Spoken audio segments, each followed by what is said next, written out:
already.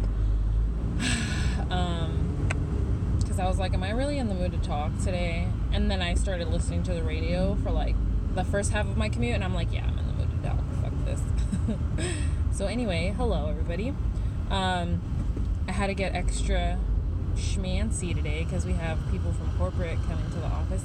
And to me, extra schmancy just means wearing like the heels I bought at DSW for Vegas and a blazer. Like that's being fancy. I don't really wear jewelry just because I don't know, I don't.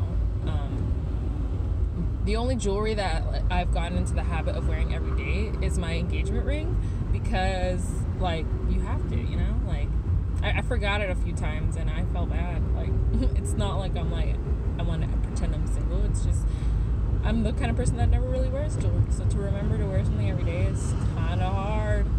But I'm getting good at it. Like, see, I'm wearing it right here. It's funny, my friend saw it and she was like, it's kind of small. I was like, girl, I don't think it's really the size that matters, to be honest. It really is not, but it's all about the commitment. But so the reason I feel like talking today is because I have a little dilemma. I have health insurance. This might be something that resonates with many of you guys. I have health insurance, and it's a health insurance that my company like provides, but I still have to pay for it, obviously. And basically, I haven't been to a doctor in years. Like the closest thing I've gotten to going to a doctor is going to Planned Parenthood and like getting birth control. Like that's what that's the only doctor I've been to. Like I haven't been to like a primary care physician doctor in years. I think since like I was like maybe 18 or something. I don't know. But anyway, I made an appointment and I'm going to my first doctor's appointment in years next Wednesday. And I like personally I don't feel anything that's like making me want to go, but there are two things that are the reasons I'm going to the doctor. So reason number one is to ask for recommendations for a dermatologist, because since my first job when I was 17 at the Golden Arches, my face just broke out so bad, like, and then it never stopped. I used to have the clearest skin, and then it just started going nuts. And to this day, like, I still have really bad acne, and it sucks because it's my face, you know? So I am gonna go to a dermatologist, because it used to be something I thought I could, you know, fix myself.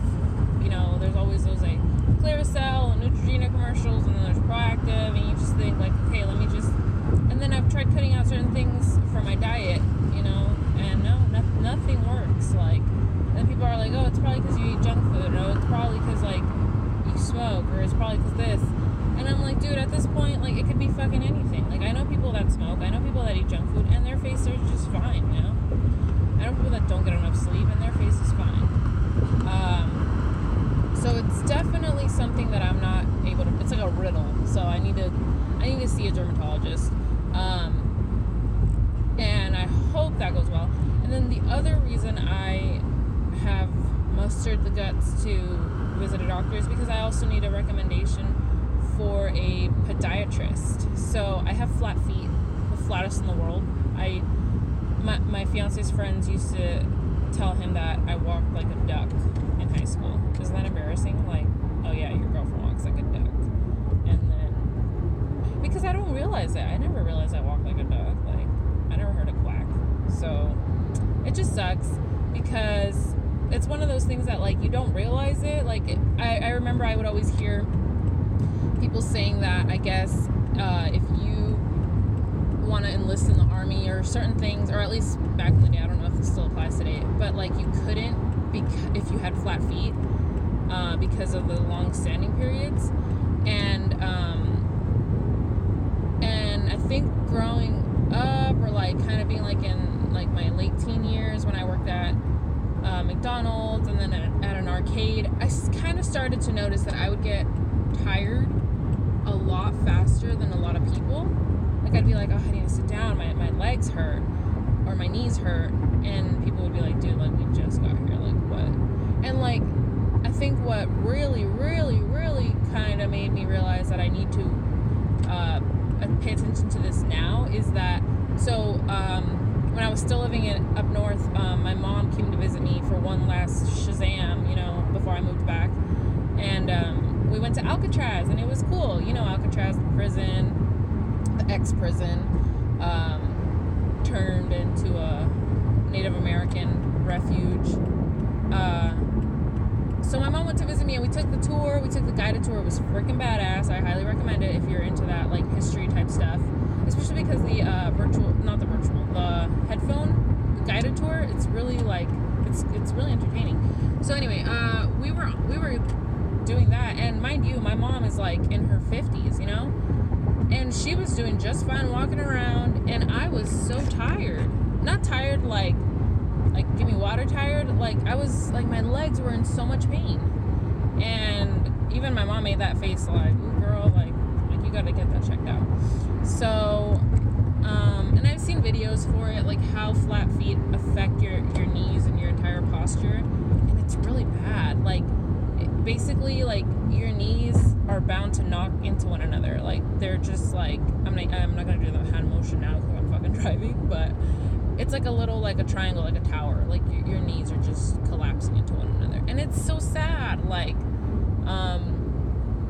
it's definitely a genetic flaw, and I hope if I have children, they do not get my flat feet. But I have a friend who, I guess his parents learned that he had flat feet at a very young age, so they kind of, like, I guess they would give him, like, these shoe things, like insoles, like wooden ones that would kind of shape and mold his foot so that they wouldn't be so arched, and I guess it kind of helped him. So definitely that's something that if I have children, I'm gonna definitely pay attention to that, because I wouldn't want them to go through what I go through.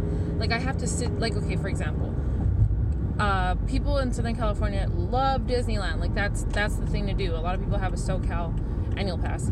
I would never even dream of getting that. It's not, I mean, first of all, it's ridiculously expensive, but second of all, like, the thought of having to stand for, like, you know, long periods of time is literally a nightmare. Like, I can't do that. I saw a thing for, like, it was like some sort of, like, advertisement or whatever for, and this was on the internet, it wasn't on a commercial or anything like that, for, like, I guess it's like kind of like an attachment that goes along your spine, and if you, like, sit down, it, like, moves with your joints, and it turns itself into a chair. I don't know, look it up.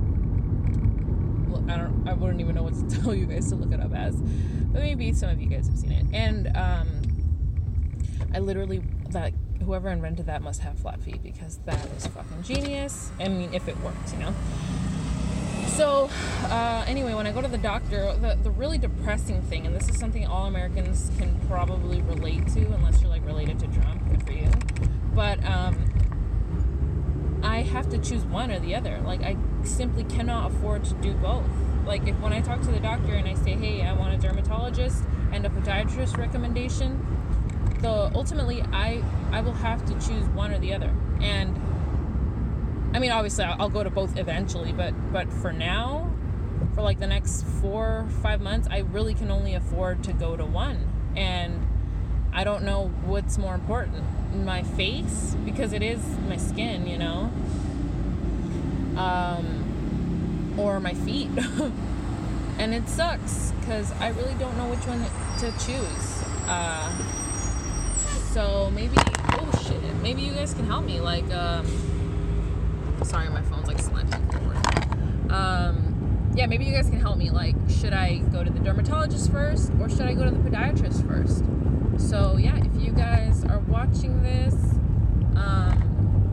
let me know. Like, what should I check out first? So anyway, I am pretty much on my street now for work. So blessed day, everybody. I'm literally waiting for this car to turn so I can go. Oh, let's haul ass. Let's go. Okay. I'll see you guys later. Bye.